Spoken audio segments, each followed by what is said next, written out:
balobi Congo promo de Fatih. Bolandaka Congo promo pour ezoloba vérité. Balobi avec Congo promo, it's not the same. C'est pas pareil. Rafineto. Check. Hugues la coiffe Ikote. Et enfin, je suis arrivé. Salon Hugues la coiffe Ikote. Non seulement c'est un salon de coiffure, mais aussi une machine de transformation des hommes et femmes. Regardez-moi comment je suis. Vilain. Mais attendez, 2 minutes. Bogart. Vous allez voir.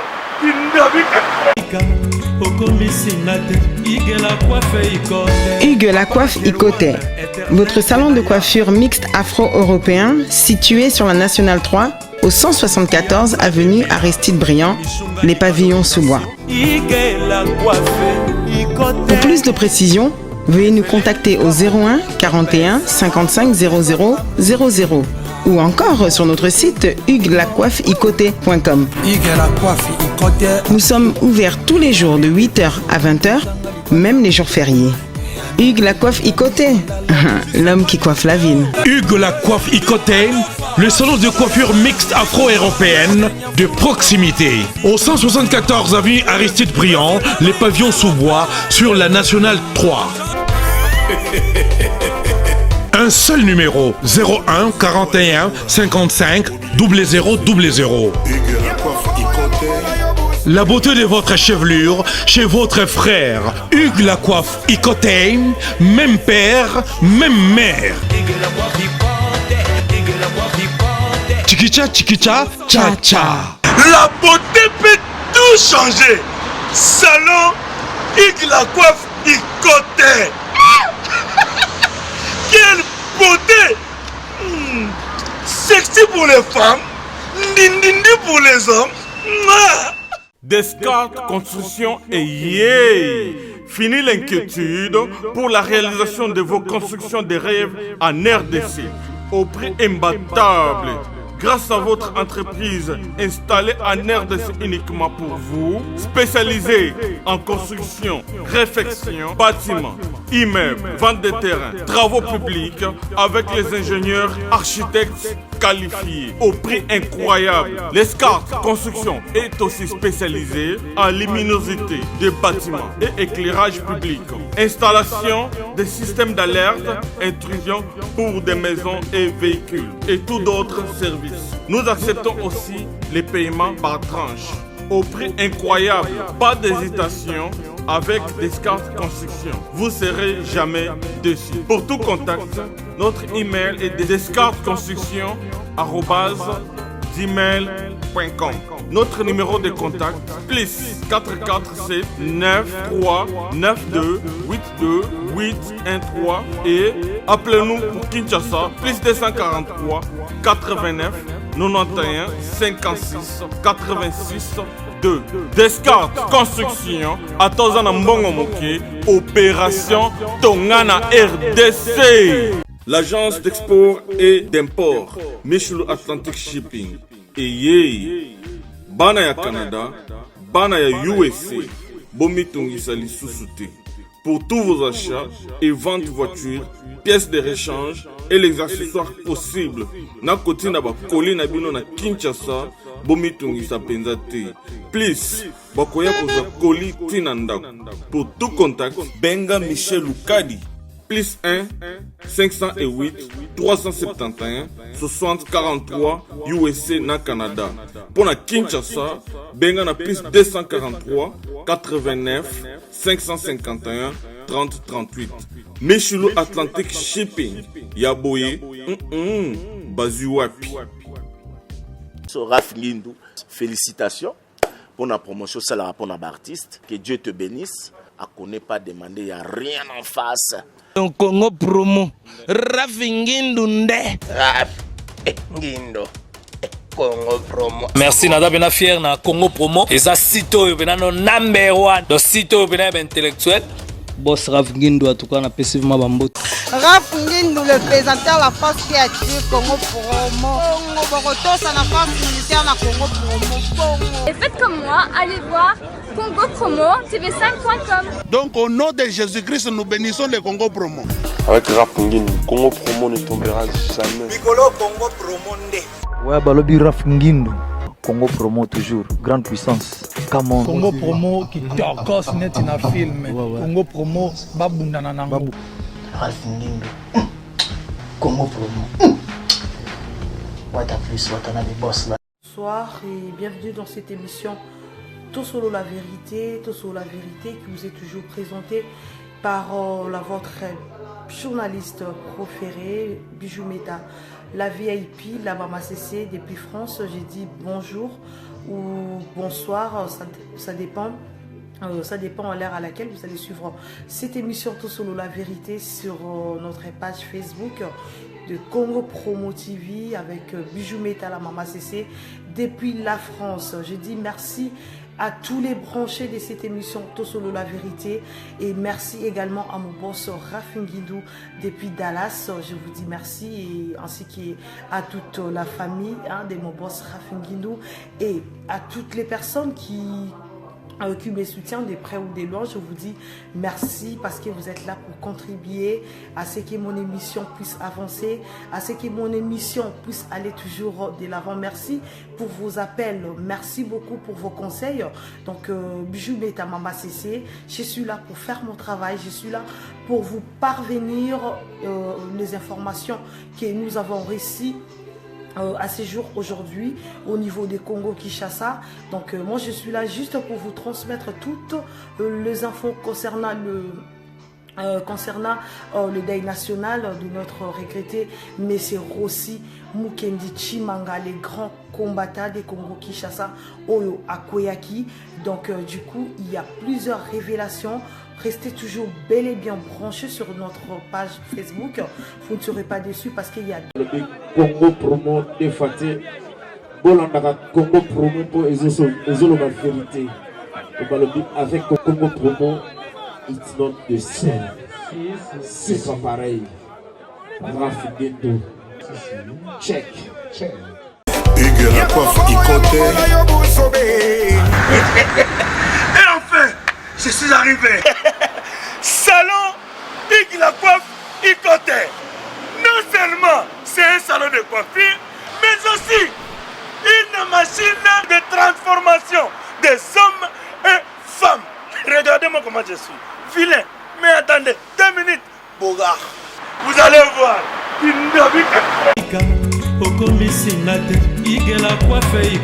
Hugues la coiffe Ikoté, votre salon de coiffure mixte afro-européen situé sur la Nationale 3 au 174 avenue Aristide Briand, les pavillons sous bois. Pour plus de précisions, veuillez nous contacter au 01 41 55 00 00 ou encore sur notre site huguelacoiffeikoté.com. Nous sommes ouverts tous les jours de 8h à 20h, même les jours fériés. Hugues la coiffe Ikoté, l'homme qui coiffe la ville. Hugues la coiffe Ikoté, le salon de coiffure mixte afro-européenne de proximité. Au 174 avenue Aristide Briand, les pavillons sous bois sur la Nationale 3. Un seul numéro, 01 41 55 00 00. La beauté de votre chevelure chez votre frère. Hugues la coiffe Ikoté, même père, même mère. Chikicha, chikicha, cha cha. La beauté peut tout changer. Salon Hugues la coiffe Ikoté. Quelle beauté! Sexy pour les femmes, dindindi pour les hommes. Descartes Construction et yeah!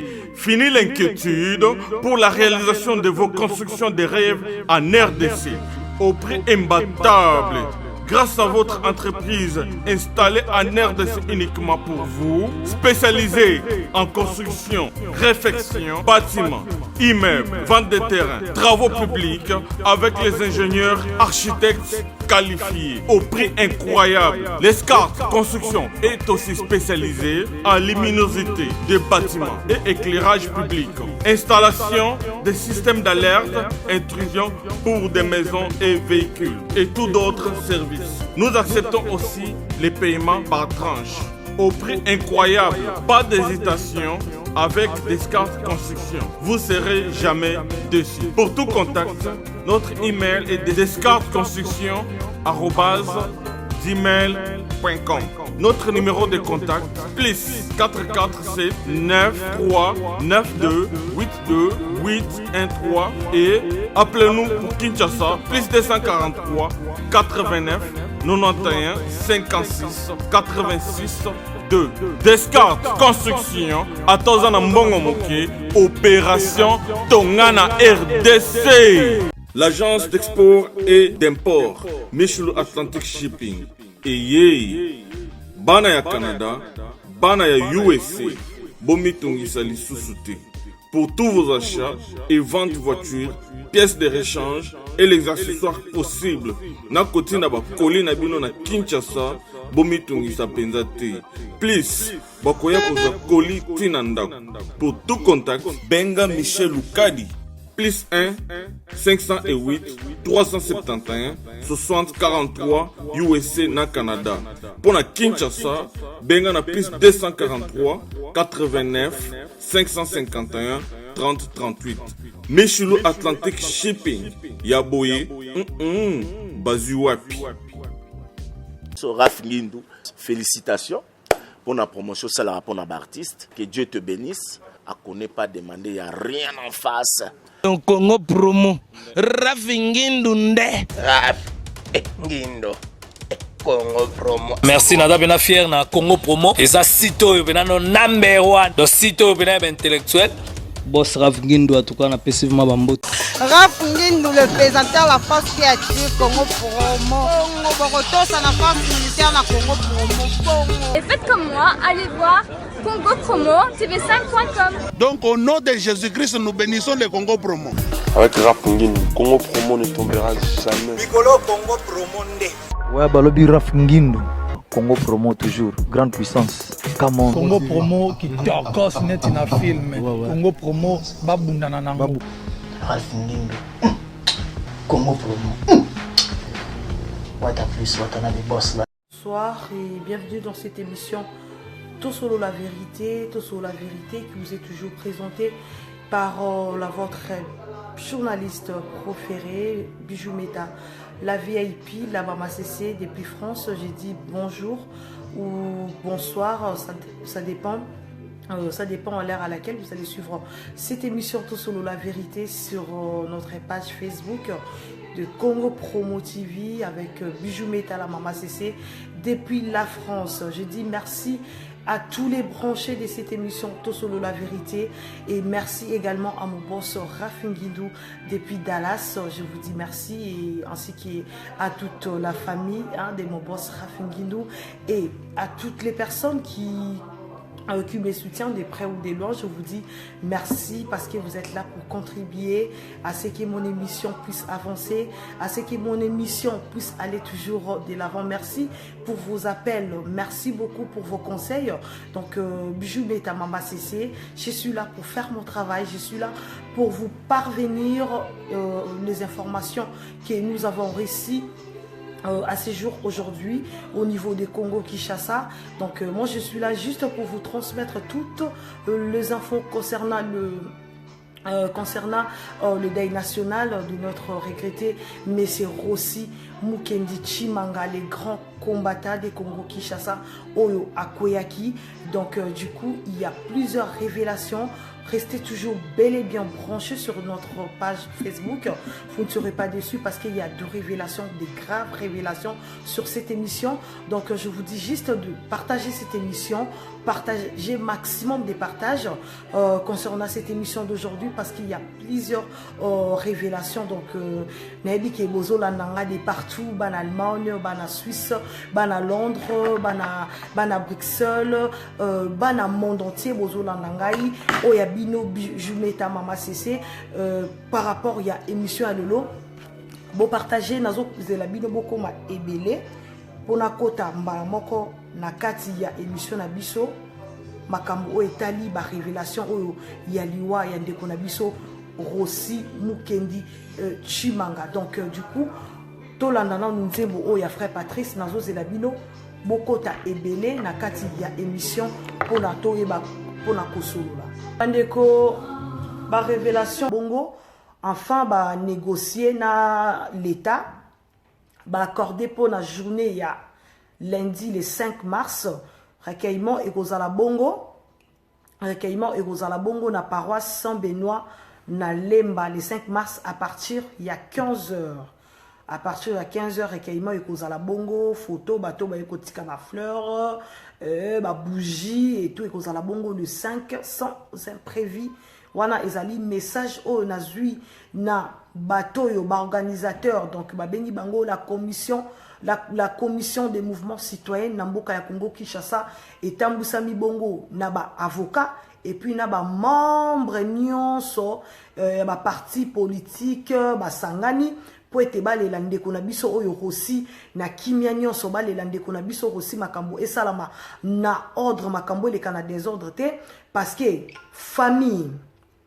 la famille Moutou, la famille ya ndeko na biso Rossi Mukendi Moutou accrédité na commission des mouvements citoyens pour banda ko sala ba démarche o donc a pesi bango pouvoir ya kolandela makambu nyonso concernant matanga ya mwana na bango Rossi ba démarche tout administratif financièrement dans makambu nyonso ezoleka par la commission de mouvement citoyen na mboka ya Congo Kinshasa o ememami ekangami na ba na ebsibino na ba membre ya ba avocat et puis na ba tumususu bomona ka bango eza bongo bazali vraiment ebele na kati ya groupe wana bango nde ba pesinga ba information o etali matanga ya ndeko na biso Rossi na mokolo ya lelo bandeko wana na pesibino programme tokota sikoyo na troisième point ezake bandeko na biso na Congo Kinshasa bazali ko dénoncer balingi ba ibengi ngai pour ko dénoncer acte oyo na ebi ke ko toucher batu ebele na ebi ke ko toucher en tout cas diaspora bobimba bazali bongo ko dénoncer acte ya ndeko na biso le journaliste Marius Munga acte na ye oyo a posté même sur Twitter na ye bandeko na biso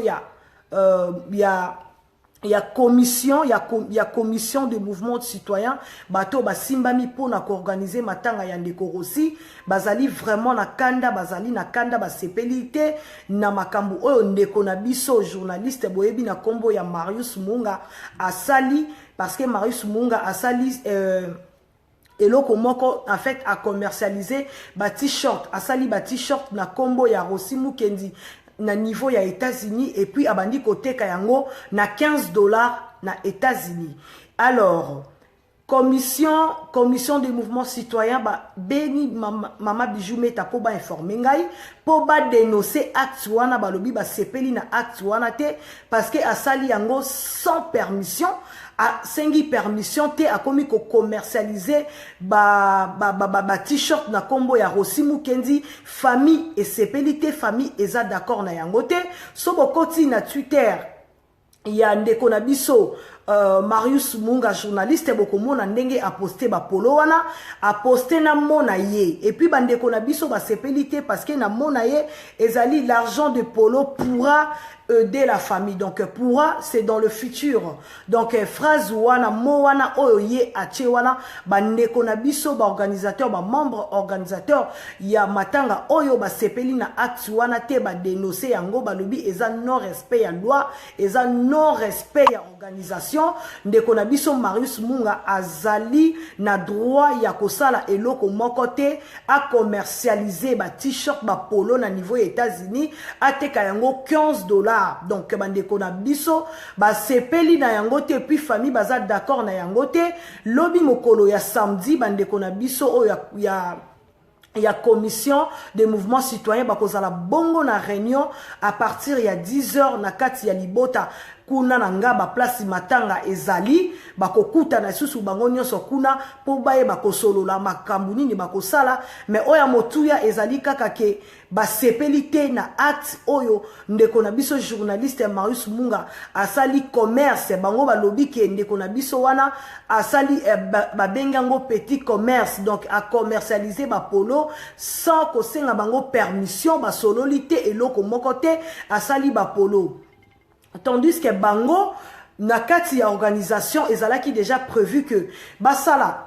ba polo na kombo ya ndeko na biso Rossi Chimanga bateka yango na mboka ya Congo Kinshasa mbongo wana tangu bakoteka ba polo mbongo wana ekobima nde ko permettre bango ba s'organiser na famille ba soutenir libota et sans oublier les petits frères de Rossi Mukendi Chimanga oyo azali actuellement en danger bino nyonso boyebi bande kwa diaspora bande kwa monde entier boyebi problème nini ezole kana likambu oyoyo leki ya Rossi azali bongo en danger jusqu'à ces jours azomona nate à disparaître parce que tellement azali poursuivi na l'état abatami quelque part oyo tokoki kolobate oyo tokoki ko révéler te parce que ezali bongo vie ya mwana mususu oyo azali bongo na insécurité alors membre organisateur ya organisation ya makambu oyo etali matanga ya ndeko na bango combattant basepelite na acte wana ya Marius Munga asali ko commercialiser ba polo na mboka ya États-Unis ateka yango na batuni balobi Bijumeta à quel droit azana droit te ya kosala ba polo azana droit te ya kobanda koteka ba polo sans atuna autorisation na biso sans asolola na famille parce que babiloko wana to tchango déjà na mboka ya Kinshasa soki kosala ba polo atindi na Congo Kinshasa ça nous ici de les vendre ou soit akokai kosala yango abengi ba membre ya membre organisateur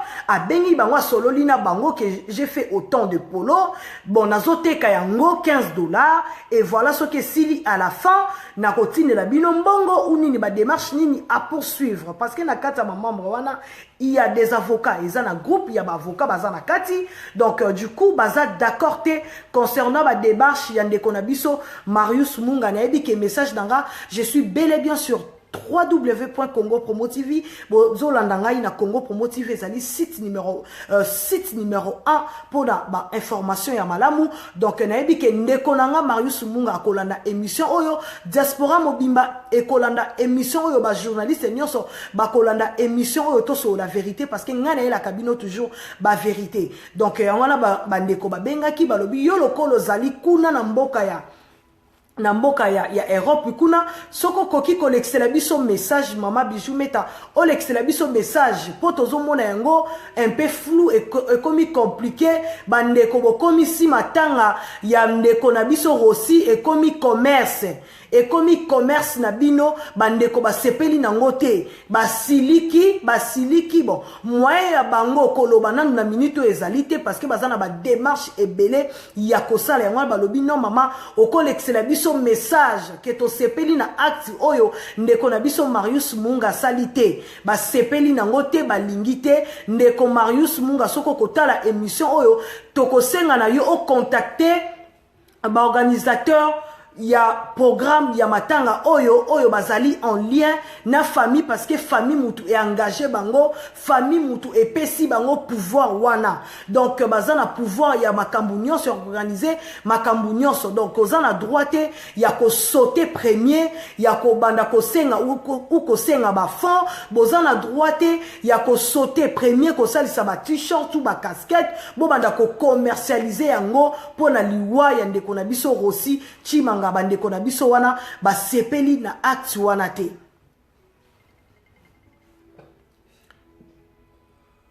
basepeli na acte wana te bandeko congolais kakabu wana nyonso oui papa nazomona bandeko ebele bazokoma concernant pona makambu ya mbongo exactement il y a vraiment un gros souci, il y a un gros problème concernant Makambuana parce que on a tous remarqué qu'il y a des récoltes qui se fait de partout. Batunyo so bakomi ko récolter mbongo. Alors, membre organisateur, il y a Makambo Etali concernant organisation, il y a Matanga, sepeli na acte wana te. Sepeli nango ata mukete alors bazali ko dénoncer yango balobi balingite ke nini t-shirt de konabiso abanda kote ka t-shirt sans pouvoir atuna permission na bango bande konabiso balingite yango wana ngai molobeli na bino bijou meta mama c'est VIP na yaki na ye liboso na bino pona kosolola na bino pona bengaka émission oyo to solo la vérité to lobaka bongo makambo nyonso ezoleka na kuku oyo nyonso ezoleka na kuzu to bimisaka yango na poisa pona kosolola kolakisa na peuple congolais makambo nini ezoleka na kuku oyo peuple congolais yebite oyo peut-être peuple congolais aza ko ignorer azo yebate mengana yaka wana pona kolakisa bino ko présenter bino yango donc makambu oyo ndenge komi ko kendele bandeko na ngai et comme koma un peu compliqué yango wana ba membre organisateur balingi lisusu te balobi en tout cas bino batu bozo sala yango bozali vraiment bozali en complice na ba médiocre o bazali ko dénoncer na mboka ya Kinshasa bozana mawate parce que so bozalaki na mawa bokokaki ko sala eloko ya boyete boko misaliwa ya ndeko na biso boko misaliwa ya ndeko na biso ekoma bokomi kokosalela ngo commerce ekomi lokola commerce na bino ya mukie ndenge nini boko récolter ba mbongo na bino donc eza malamu te eza normalité ndeko nanga Dani image ozola nanga émission ezoleka bongo na Congo Promo TV eza page Facebook ya site na biso Congo Promo TV le site numéro 1 ya diaspora ezoleka bongo kuna soko za na posa kotala émission kota na kati ya Congo Promo TV bandeko bo partager émission parce que bandeko pe baza na posa ya kolanda mais bazo yeba te moye penga pe na tindela bango ba lien ezalité donc c'est un peu difficile pour moi so boko ki juste ko partager émission oyo po etala ma monde entier etala mana bandeko na biso nyonso ba kolanda émission oyo parce que makambu oyo ezali malamu te bandeko kokomisa liwa ya mutu e ko minango commerce ezali kitoko te. En tout cas, makambu ya boyende mboka et comme marché qui to côté. Biso moko tozolo ba déjà mboka na biso eza na problème. Mais soki biso moko peuple congolais tozo sala makambu na honnêteté ko mona mutu. Journaliste munene lokola Marius Munga ko sala makambu ya boye ti ba eko bimisa ye na poisa ezali ki to côté ezo sala propreté. Ba makambu mususu tant tozo sala yango toza limité. To le kakaka te tozala nde liboso ba mona ke biso nde tozo sala makambu bien. Des fois de makambu mususu eza makambu ya ko se précipiter te eza ko senga permission ko tuna oui mutu akufi eza peuple congolais mais babiloko mususu ba organisation salami déjà na mboka ya Kinshasa ba contact ezali bomonaki ba numéro ya famille eza affiché famille et affiché ki numéro na bango. Donc numéro ya famille ezawana bokoki kobenga à tout moment numéro ya papa ya yaya ba fichaki eza soki 3 numéros boye oyo mutu nyonso azana accès ya kobenga et en plus de cela numéro ya ba membre organisateur ezali pe na kati wana so bobengi bokozwa bango moko na téléphone pona kosolola na bango koyeba par rapport ya organisation ya matanga po ba makambu eleka nyonso na bwanya eleka makambu eleka bien à part liwana ya ndeko na biso Rossi Mukedi Chimanga ezape to bosana te bandeko to se baser plus na capitale mais boye ba peke na ba province il y a eu de morts bandeko a diaspora soki boko aider to mekape ko aider un peu partout. Tous à la kaka basé sur na terrain mon côté. Tout aider partout parce que les appels n'andeko na biso oyo Eric oyo akufi na mboka ya na province ville de Mbandaka yepa kufaki le même jour le 25 donc yepa un martyr pour la liberté ya mboka na biso. Ils ont toujours ba aide ezosenga toujours aide concernant makambo nyonso wana. En tout cas, diaspora bozolanda ngai batu nyonso bozolanda nga na tango oyo na kosenga na bino bo partager vraiment émission oyo. Et en plus de cela, message oyo bandeko na ngai ya ba membre organisateur ba ye nango balobi mama soko koki koloba parce que boyebi na matanga esenga ka ba makambu ebele na matanga ezo senga ete ba contribution ezala ebele puis na matanga muto akufi na adokaza martyr ya mboka akufi pona ekolo akufi pona ko défendre peuple congolais. Atangisi makila na ye pona ko défendre peuple congolais pona ko défendre ba droit ya peuple congolais. Mutu wana normalement ezali na charge ya l'état. Ezaku tuteto bando bele la bo tozo bele la bo parce que combat ezalaki tellement makasi combat et bandit déjà awawa yango tozo bele la boy. Mais normalement mutu akozwa bato bakozwa charge ya makambu nyonso ezali l'état parce que bango moko babomi bango moko bazwi charge. Ba membre organisateur ya matanga balobi donc normalement il faut l'état a sa charge ya makambu nyonso oyo etalami bongo ba enterrement ya bandeko na biso bakufi na kati ya manifestation ya mokolo ya 25 février et sengi bongo na l'état a assumé charge na ye du début à la fin parce que en fait bon mon ateka a charge que to sala ba polo to teki to sala boye non bobo sanateke ndenge zawana na matanga boyebi yango na matanga batu bayaka bato lolenge na lolenge bayaka na matanga tangu batu bazako ya bongo bazako leka ezosenga nini ezosenga tangu mutu akoleka mwaji mai deja ba nenge komona bango famille wana baza deja kolela baza na pasi deja lokwa babakiseli bango pasi likolo ya pasi baza deja na kolela baza na pasi donc tangu batu bazo yaba bazata na maya komela te bandeko famille wana ezata na maya kopesa batu te na ebite nazo lancer message awa ezate daye pona finga mutu te na ye pona loba mabe ya mutu te eza message ya paix eza message ya bolingo na ye kosenga na ye ko lancer message na ba fondation minene efandi pe na mboka na biso bota na likambu pe ya famille wana soki possibilité zali à travers liwa ya mwana na bango makila na bango etangi so bokoche na bango ata mai ne fiske mai ko installer les bango mai pour bazata na mai ya komela te bo installer les bango ata ba robinet bo zong c'est la bango mai na quartier et kozala bien et ko aider bango parce que ça a été le combat de Rossi Mukendi na kosenga na bato baza mitema malamu na gouvernement parce que bolobi bo condamner muto abomaki Rossi Chimanga toyebite mais message soki bokoki ko aider na quartier wana pe bozong c'est la bango ata courant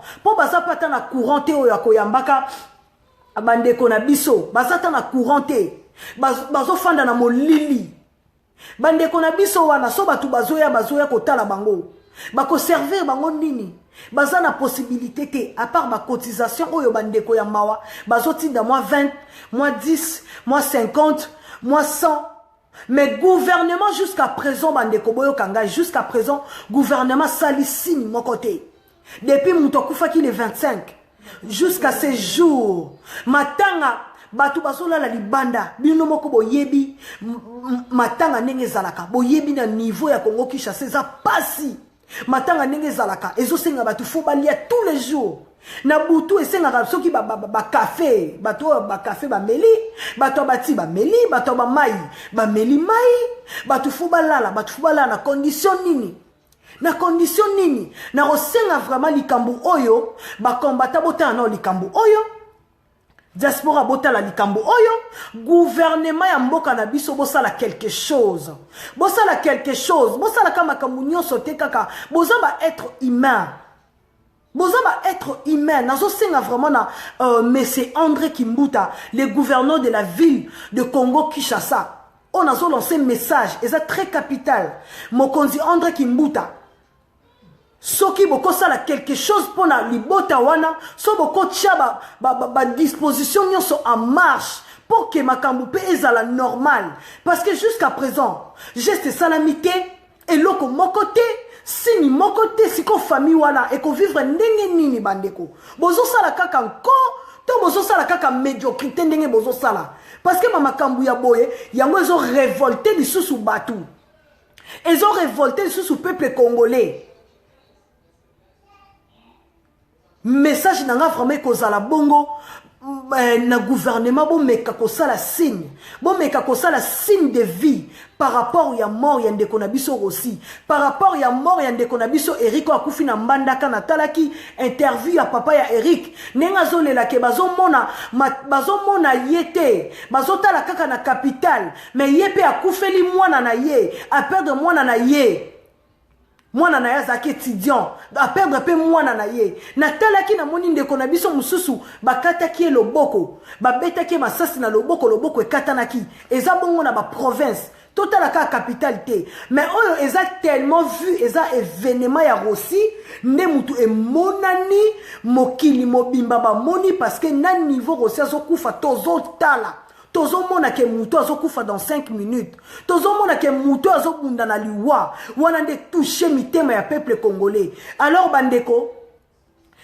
tobenga kaka bibengela mwanza te nazui téléphone nga na bengi allo mama mes condoléances courage non famille wana eza na posa ya soutien na posa soutien financièrement bazana ngo posa bazana ngo vraiment posa parce que ça demande beaucoup de choses ezana mwana na bango déjà mobali aza en danger o balba donc mutu aza en danger soki bandeko bozana likanisi bozana mayele nini o bakoki ko sala po ba faire déplacer pe mwana wana o ya kimi déjà akolela yana yete akozala absent na matanga place azali akoki komisalela mabe po yaya na yi o ya memi makila na ebilambe tangi nzoto mobimba makomona corps na yete boyebi loko nini kotika na mutu na ye psychologiquement boyebi loko nini ko sala ye akotikala nango nini souvenir nini akotikala nango mais azabongo privé parce que azana choité parce que azali babenga rabango azali témoin gênant donc il est azo gêné donc il faut pas à mon ne faut disparaître et puis na kosenga na bandeko na Congo Kinshasa na ba journaliste oyo baza kosala ba interview na bango na kosenga bino bo sala ba interview na bino na façon professionnelle bosala ngo na façon diplomatique donc c'est-à-dire quoi bandeko bazali ba témoin bandeko oyo ba assistaki na ba événement awa na mboka ya poto normalement ba témoin bazali bato ba fichakate eza erreur ya ba journaliste et puis ezali erreur ya ba collègue ba ami o bazalaki na Rossi ezali erreur moko grave donc témoin gênant ya événement balakisaka yete témoin gênant balakisaka yete ba publiaka yete parce que ako gêner vérité tant que azawana azako gêner soki bolakisi visage na ye bolakisi ba makambune nyonso bakoki ko limusa ye pour vérité disparaître bandeko bosala musala professionnalisme ezala mwa makasi bosala kaka te lokola ba amateur bosala lokola batu nyonso bongo te bandeko awa na poto to monaka soki nazali témoin événement moko awa bakomela biso na ba télé oza témoin ya événement mona na ba BFM TV na ba TF1 oza témoin événement moko boye kota na site comment pourquoi basala ka bongo parce que ba boyi ko bimisa image na yo bako salo mabe ngale soki naza témoin événement moko na sister ki na liwa ya mutu moko boye bandeko ata na monaki na koleka na télé te na koleka na information te soki ba kolekisa ngana information et kozala après investigation et kozala soit bakangi batu mususu investigation salami et en plus de cela bakolakisa longi nanga te bako masquer d'abord bako masquer longi nanga deuxièmement voix nanga kozala travailler voix nanga de bozoka voix ya bijou meta boye kozala voix nanga te bako masquer voix nanga e koma lokwa ba voix moko bizarre bozoka lokwa voix ya mwana mobali lokola ya mwana mwasi ba mélanger ba voix basali mixage de voix pour couvrir mutuana po batu mususu ba yeba rapé batu à travers ba voix na bango mais sikoyo awa ba maskaka ba voix ba masquer ba voix pour signal et mona na te signe et la kisate bandeko mais tango bino bolakisi ba témoin bobimisi ba témoin liboso bamoni bilongi ba témoin bomoni te ke botie ba témoin wana en danger botie ba témoin en danger yango wana esalami na petit frère ya Rossi a commis en danger à cause de quoi? Parce qu'il a témoigné qui devant ma caméra, batou boye na ba téléphone, bobandi ko filmer bolaki selongi na ye, leki na ye yo aloba. Mais non. Yango wana te za procédure. Procédure normalement zaki bongote. Peut-être bandeko na émotion wana, baloba ki noto la ki sa vérité bon non. Toute vérité n'est pas bonne à dire balobaka. Et puis, la vérité, c'est ça qui vérité. Nenge bo sali ba makambu, boum, boum, boum, boum, boum. Bo revesser ba carte nyonso. Tant bozo sala makambu, faut garder des cartes. Mais bino bo lakisi ba carte nyonso. Mais tant ba sali ba carte wana. Obi témoin, soki ba kangi ba bengi yo témoin qui ko témoigner. Soko yepe na fausse déclaration et ko ba lukape contre yo ba kangi yo mona témoin. D'autant ozolo ba likamu, faut en avoir preuve. Il faut en avoir preuve que ngana monaki. Na monaki muto atiraki ezalaki intel mais tango bandeko wana ba témoigner publiquement na ba internet neto moni ba image bilongi na bango bandeko wana botie bango en danger nazo senga na bato nyonso bazo sala ba Facebook bazo saka ba direct na niveau ya Congo Kinshasa pona ko lakisa bilongi ya ba témoin s'il vous plaît bo protéger ba témoin bandeko bandeko nanga bo protéger ba témoin bozo tia bango en danger bozo tia ba libota na bango en danger parce que so ba luki ba témoin wana te boye bake aujourd'hui matanga toko kunda eleki mais après c'est là boye bake procédure eko salama bako kanga batu na makambo yo donc bomo nango te za makambu moko ya mutu aleka bla bla bla bla mutu nyoso azolo bandenga lingi non. Et ça, makambu moko, et comme terrain moko glissant. Faut faire très attention à makambo. Yangwana nazo senga, en tout cas, nabandeko, bo protéger ba témoin, bo protéger vraiment ba témoin, c'est très important. Parce que so botiki ba témoin, na misu ya batu nyonso, botiki ba témoin, batu nyonso ba mona, bozo tia bango en danger. Dans un la likambo et talibongo commerce liwa ndeko na biso Rossi et komi commerce lelo na média mutu nyonso zo le kakaka à commercialiser okoloba c'est bien bon de parler comme ça comme nenga na zoloba mais moi avant de parler je fais un geste na sali geste j'ai envoyé ONG na ngai na Congo Kinshasa bakei ko sala geste na famille. Avant ya koloba bla bla bla, tous les caca te loba bla bla bla. Non, c'est pas ça les soucis. Les soucis c'est où sont nos contributions. C'est ça les problèmes. Et c'est pas aussi important d'appeler tout le temps la famille. Wana ezali bongo message ya ba membre organisateur ba tinde lingai. Balobi il y a des gens ils appellent à chaque fois mais ils font rien du tout. Bandeko parce que famille wana ezosenga makambo ebele. Tant yozo bengo bengi bango kaka oloba oui. Ils ont aussi besoin ya kobenga bango pour la bango moralement par rapport à moral na bango eza bien té. C'est bien bon, eza problème té. Mais et loko zo senga na minute oyo. Ezo senga makambo belé. Within Louéa ma chérie, partagez vidéo pour bandeko nanga mususu pe ba mona lokwa yo za kami nanga ba mona partagez vidéo ma chérie. Donc, ezo senga ba makambu ebele, ezo senga ba makambu ebele, tobenga ka na sentimate. To sala makambu pe ezo la kisanzela. To sala ka makambu na sentimate ke to sali te bandeko. En tout cas, la commission la commission des mouvements des citoyens basengi pona komisa vraiment message et likambo et talibongo ko dénoncer problème ya ndeko na biso Marius Munga o na bandaki nango nazo suki sapena yango ba dénoncer acte wana ba lingite ba sepelite na acte wana ya ndeko na biso Marius Munga sali a commercialiser ba polo ba t-shirt awa na mboka ya États-Unis komote kango $15 sans aucune autorisation, à 5 autorisation mon côté, à komi côté kaba ba polo na niveau États-Unis. Ndeko nanga Marius Munga, eza malamu te papa. eza malamu te toboyi te yo poza na mawa mais avant toute chose au moins cause autorisation contact na ba membre organisateur ya eloko parce que famille mu te confier bango kozwa rendez-vous na bango ko benga bango ko contacter libota po ba ba place nini mbongo ezokende ozana combien de polo osalisi combien de polo oteki combien de polo mbongo wana eza pona libota wana mbongo wana eza mbongo yo te okotia na poche na yo ndeko na ngai Marius Munga cours des grands de Lausanne partagez cette vidéo bon partager mission oyo eza malamu te ndeko Marius Munga makambu yo zali bongo professionnel ozali professionnel biso ba professionnel so tosala makambu tosala makambu correct tosala makambu ya ndambu te lokola ba miyibi nyoso ndenge bazosala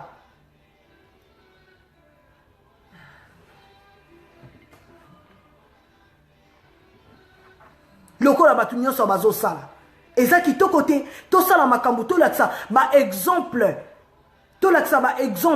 et puis message mususu oyo ba membre organisateur batindi na bandeko ya diaspora balobi bandeko ya diaspora soki bozali na posa ya ko aider famille ekozala mieux muto aza na posa ko aider famille azwa contact na famille azwa contact na ba membre organisateur parce que baza chargé ya ba makambu nyonso wana bosala makambu na désordre te bosala makambu na désordre te onazomona mutu musu bakomi kobima o compte moko ezali awa botyelanga mbongo na compte non ce n'est pas ça bandeko bamembre organisateur balobi bongo te balingi yango te biso ba diaspora makambu ni tokomi kosala babi balingi bongo te ke ribi botinda na ribi na ngai te balingi bongo te neti ngande naza bona yebisa bino botindela nga mbongo naza droit wana te akoyebisa bino ke botindela nga mbongo ngande mutu nakopesa bango non nakoyebisa bino nazopesa bino contact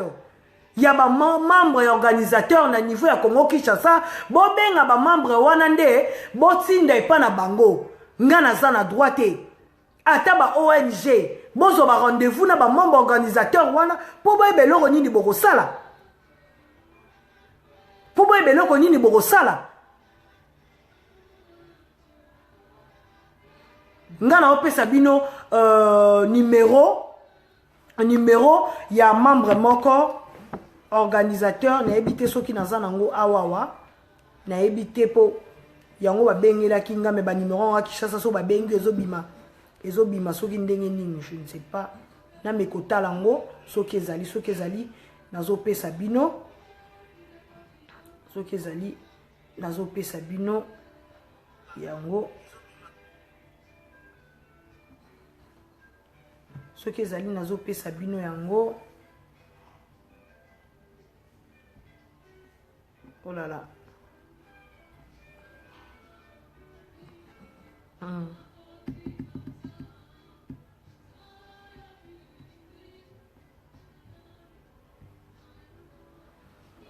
nazomona su numéro yango te tellement bapele ekoti ebele na bamakambu nazomona yango susu te donc lobi na kozonga lisusu mpona kopesa bino bacoordonné ya bamembre organisateur ya matanga ya ndeko na biso Rossi Mukendi Chimanga na kozonga lisusu mpona kopesa bino bamakambo nyonso parce que lobi déjà bakozala kuna lobi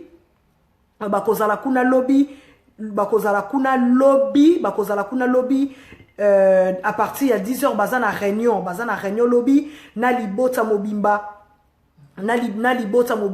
ya ndeko na biso Rossi Mukendi donc lobi nakozala na bango communication lobi pona kosola na bango bakopesa nga ba information ya makambo oyo bakokota bakosolola na libota nakozala na bango communication lobi à partir ya ba 10h bakobenga ngai nakosolola na bango bakobenga nga nakosolola na bango nakozonga lobi mpona kopesa bino lisusu ba information mususu na kopesa bino ba information mususu.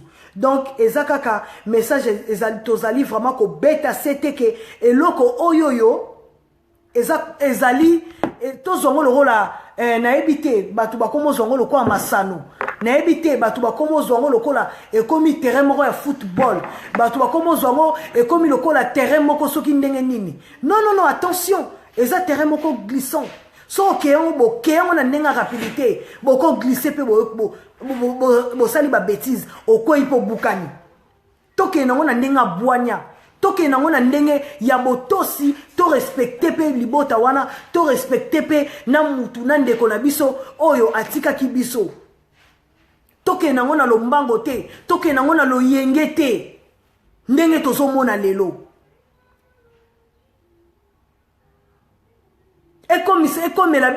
Ekomisa liwe ndeko ekomela bino nde bokomo salango ba petit commerce na bino bo fongolisa lengo na ba compte na autorisation ya banani oyo bino bokomi ko fongolisa ba compte na liwe ya mutu moko kufi na Congo Kinshasa peuple congolais et citoyen combattant bino bo fongolisa yango ba compte na autorisation ya banani na autorisation ya banani bandeko to sala pe makambo ezali na bwanya. Biso ba diaspora bandeko na biso na Congo ba pesi biso pouvoir. Ba pesi biso confiance.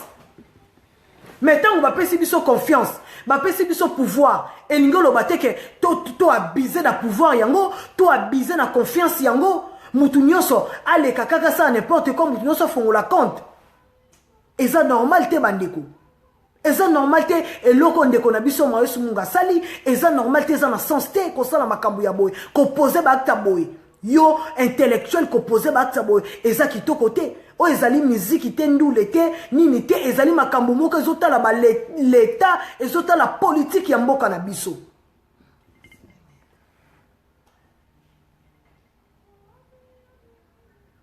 En tout cas bandeko nyonso botali bokotala émission oyo na kosenga na bino kaka bon multiplier partage et puis bato nyonso bozana posa ya ko benga bijou meta numéro eza affiché boli po benga nga moko numéro na nga ezali 0033 7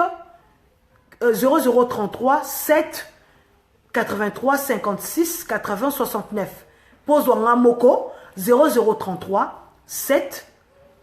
783 56 80 69. Okozwa bijou meta mama bijou meta journaliste engagé okozwa ngamoko na téléphone tokosolola na kopesa bino ba information o ezouta na source na kopesa bino ba information nyonso parce que je suis tout le temps à communication na bato nyonso na ba membre organisateur parce que nga nazolanda commission ezoloba nini to sala makambo na logique. Tout ça, makambo ka na désordre te, ko mélanger makambo, ko kotisa makambo en désordre. Tozo zela ba aide na bino, tozo zela ba soutien na bino concernant likambo oyo. Ya anima kwakala na Canada, tozo zela ba aide na yo, balobi ye la liba ekula na Canada bongo na mboka ya Montréal. Tozo zela ba aide na bino na mboka ya Congo Kinshasa bino bosimba bina na ba fondation na ba ONG tozo zela ba participation na bino tozo zela ba participation na bino na likambo oyo Papa Simon Enga yoza bongo na mboka ya États-Unis tozo zela pe ba participation na bino ba combattant nyonso na pesi bino ba mbote tozo zela pe ba soutien na bino. To multiplier kaka ba émission te. Tant tozo sala ba émission c'est pour propager un message. Oui. Mais to multiplier ba émission pour naka koloba la bla bla bla bla. Non.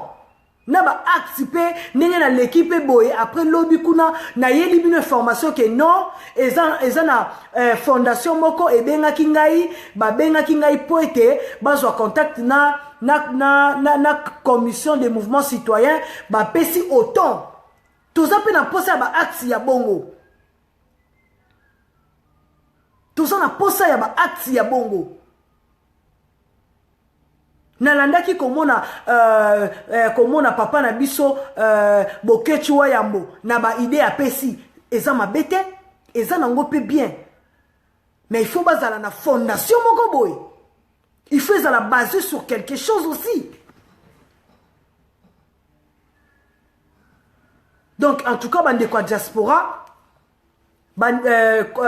tu ya commission bazali responsable ya organiser ba cérémonie oyo yango wana ba dénonçaki ba makambo ba sepeli nangote yango na yaki na ye verbino pona koyebisa bino ba révélation ezo lekana au jour na niveau Congo Kinshasa pona ko récapituler ba message nyonso ya liboso ezali kende kona biso aussi ba mbomeye lelo na hôpital général ya Mama Yembo ça a été fait ba makambo est un peu compliqué mais lelo ça a été fait makambo nyonso eza bien. Si tout va bien sans imprévu, corps yande konabiso eko zala bongo lundi le 5 mars na paroisse ya Saint-Benoît pour na bato nyonso baliliba ke koleana libota eko zala bongo le 5 mars lundi sans imprévu nenge programme et pesami jusque là na commission des mouvements citoyens nenge ba pesi programme jusque là.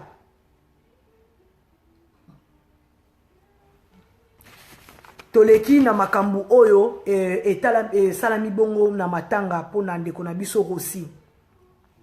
Deuxième point bandeko. Bozomona na ba portable na bino bozomona ba vidéo ezo circuler, bozomona ba photo lolenge na lolenge ezo circuler. En entre-temps tozaka na kata matanga tozolela nan. Mais ba yeli biso lisusu ba photo ya ba ministre na bango ba médiocre ba tcheli biso awa. Nga nazo comprendre te vraiment na Congo eza koloka o eza maudit. Tozo comprendre lisusu te. Ba ministre oyo ba tcheli biso ministre papa Mova na bengi suki papa suki koko papa Mova Sakani. Papa Mova Sakani o azali ministre azali vice-ministre intérieur. Comment ça fait-il papa vice-ministre intérieur na mama kambu ya boy ko sala ba porno ya bo auto bengi yango film pornographique auto moni komona ministre na biso ministre intérieur na ba événement ya boy na ba jeune fille. Qu'est-ce qui se passe dans mboka na biso? Mais na ebité soki ba konzango mboka ki médiocrité na bango na ebité ezokene na niveau nini? Et comment kende ti wapi bandeko? Toloba te, soki tolobi mabe, soki tolobi bo beti masasi, soki tolobi bo kangi bato, toloba te. Papa Mova Sakani, siko na ebite papa azana bana to azana bana te. Papa azana mwasi to azana mwasi te, na ba photo ya boye, na ba video ya boye bandeko. Wapi yangu nani? Na ebite soki papa oyo azana famille. Soki pa azana famille te.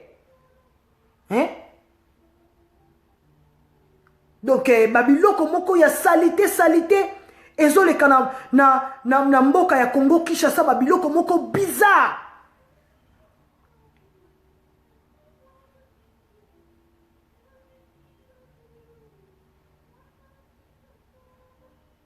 Babiloko moko bizarre ezoleka na Congo Kinshasa.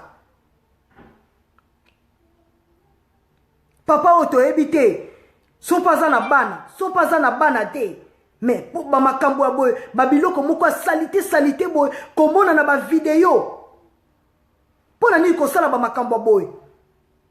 Bolingi pe pouvoir mais bozo sala ki pouvoir ngote bo pouvoir ngo ekendaka na makambo ya salité boy makambo ya sonyo nga na monia. Obi komona ba humidité ya mikolo ya batata boza malédiction bozo maudit peuple congolais pona nini batato bozo déjà pouvoir mais bozo continuer na comme maudire peuple congolais na bolumbu na bino ko exposer la biso ba bolumbu na bino na ba réseaux sociaux. Est-ce que biso to na posa ba bolumbu na ba réseaux sociaux batato bota la peli kambo ya tato papa Mova Sakani o bota la peli kambo na e bazali bato kochana na ba pouvoir te bato boy bato bonde bazali ko bebisaka bana mike bazali ko bebisaka ba mineur na mboka Kinshasa pona moni na ba fiona ba misusu ba mineur na ba mikolo na de mélanger va makamwa soni donc ba médiocre vraiment. C'est quoi cette histoire? Et ça normal te komona ba bolumbu ya batata boza malédiction nga mutati ne langa su ba bolumbu ya boete. Boti nanga ngo susu te parce que eza ba malédiction. botindela nga babiloko boye te wana bolingi bomodire nganga mpe nakota na malédiction ya batata boye mpo nani batata buzoba nga moto atinda nga babolumbu ya batata boye te oyo esi botindeli nga ekoki babolumbu ya batata boye naza mposa komona ngo te soki omoni yango omonika lokola miso ekokufa yo mpo nani makambo ya soni boye na moto alataki beret rouge ye moto aza mokonzi azokonza kuna na bakuluna na ye amemaki kuna mpo nani makosala makambo ya soni boye Barbarita Mukulu partagez lenga vidéo yo mama partagez émission eza très important keli kosala biloko na bino porno bozosala kuna na basi na bino tozana na matanga tozana matanga boyeli biso susu filme na bino na basi na bino bamakangu na bino bana mike bozozwa kuna bozobebisa peuple congolais bozochaka bana wana bazemi apo bokowangana so basi na bino bamenase bino bokomi kowangana bana wana apo oyoka lobi basheke bazotonda na nzela bandeko nga moto atinda yanga susu bafoto ya mitakala batata bolumba ya bandoki boye te wana ezali komodire mpo soki omoni yango miso ekokangama yo moto atindela nga su video ya boye te moto atindela nga foto ya boye te eza makambo ya soni babiloko moko ya sali te bato bazosala yo soi-disant ministre vice ministre intérieur comment kosala babiloko ya sali te boye comment on se permettre on se filmer na ba jeune fille na mbetu comment kosala osala biso ba film pornographique yo soi-disant ministre apo bomengi ministre so balobi boza ba médiocre bokangisi bato bolobi boza ba médiocre bobeti bato masasi eza problème ni na batata mikolo bakoko balingi mpe kotika pouvoir te batingami na pouvoir mpo bagene na biso bino bokasi bagene na biso bazolite mpo na nini basilisi baclasse badoctorat badroit kuna licencié en droit kuna soki doctorat kuna soki nini misala ezali te eloko ezali te yango bazotema na balabala bazotelema te mpo na kotelema ke baza bakuluna ndenge bino bozobenga lelo rosi bobenge kuluna rosi aza kuluna te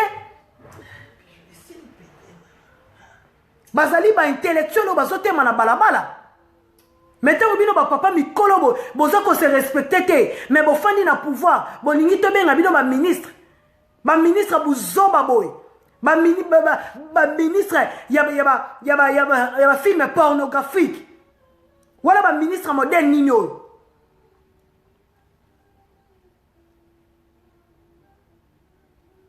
merci Kélia.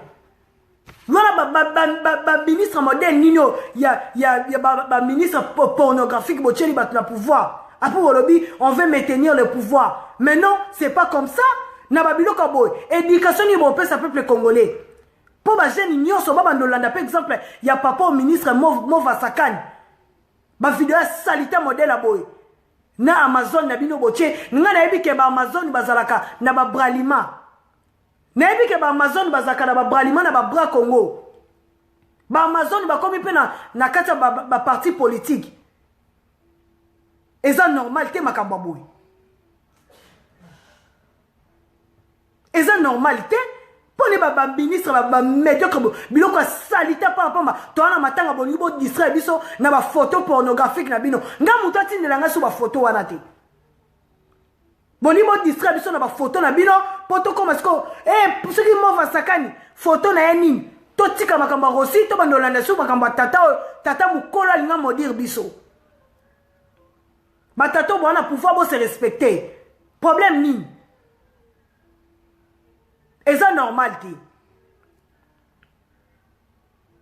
ya misatu pona sukisa na kosukisa na ndeko na biso ya mwasi oya se permettre ko sala émission ko se permettre ko finga le cardinal Mosengo en tout cas bandeko na ngai ya diaspora bozola na ngai bandeko ya monde entier ngai ya bino Bijou Meta Mama c'est mon lobeli ya peuple ponga naza partout nga naza partout soko ke na musique nazali na politique naza partout nga naza journaliste bien préparé engagé naza partout Comment na ndeko na biso wana ya mwasi nakangaki ata kombo na ete nakangaki ata kombo ya ndeko na biso ya mwasi yango te a se permettre koleka kobanda kofinga cardinal Mosengo afingi cardinal Mosengo po ti asilisi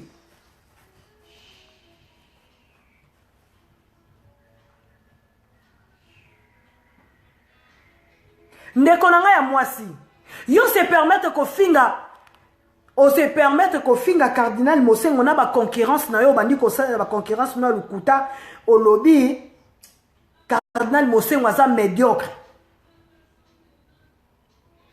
cardinal Mosengo aza médiocre ndeko na nga mwasi ozolanda ngo za na poto awo yo ndo za médiocre numéro 00 po eza normalité ya koleka kosala parce que lito eza liti pona mboka muto akotelemela liti oyoyo tobengi ye complice donc ye pas za complice na ba médiocre ye pas koti na liste ya ba médiocre yo kotelema batu bazolite na komba obengi mutu wana olobi aza médiocre yo okoka kobunda bitumba oyo ndeko na nga mwasi yo lingi osala guerre pour ba coordonner na yo na bosani yango mais ba kena ko publier ba coordonner na yo ba combattant ba ko sa charger na yo pour eza normalité makamba boy bato bazolite po na mboka biso no sotoza ba fameza na mboka Kinshasa bino bolingi na ebite ceux qui boyaki potongo ya corruption batindeki bino nde bo jouer des temps pour comment jouer du double face eza malamu te bandeko eza malamu te yo ndeko osali acte bongo kombo na ye kimingai eza malamu te en tout cas eza pasi ba comportement ya boyo merci na balandi nyonso ya Congo Promo TV merci beaucoup oya bino bijou meta mama cc tokomi vraiment na suka ya émission oyo to solo la vérité oyo et présente maka toujours na bijou meta mama cc tokomi na suka ya émission oyo pona mokola lelo pona suite ya ba information nyonso oyo ba membre organisateur ya makambo etali liwa ya ndeko na biso Rossi Mukendi Chimanga na kopesa bino suite parce que lobby bakozala déjà sous na tongo na résidence pour na réunion bakopesa ngai suite et pinga lobby na ko parvenir bino suite wana boyeba qu'est-ce qui s'est passé ba lobby lisusu nini mais oya tout ya bayaki nango kaka en colère ezalaki kaka ba dénoncer acte ya Marius Munga ndenge asali ndenge akomi ko commercialiser ba polo na mboka États-Unis azoteka yango $15 na mboka États-Unis mbongo wana ezokende wapi bandeko basengi balobi contacter bango po baye ba mbongo ezokende wapi mbongo ezokende wapi oza na droit ya ko commercialiser ba polo te. En tout cas, message kaka ezalaki en tout cas yango wana et puis pour la suite ya matanga na ebisi bino ba mbome corlelo matanga recueillement ezabongo lundi sans imprévu makamunyo so pour la suite information tokutani bongo mokolo ya lobby pour la suite ya information bongo na émission to solo la vérité merci na ba nyonso botali émission oyo bo partager émission oyo. Pour plus d'informations, na pesi bino numéro na ngai, bobenga na numéro est affiché, bobenga pe na numéro na ngai, bokozwanga moko tokosola na bino. Merci beaucoup, on se retrouve très prochainement et bye bye.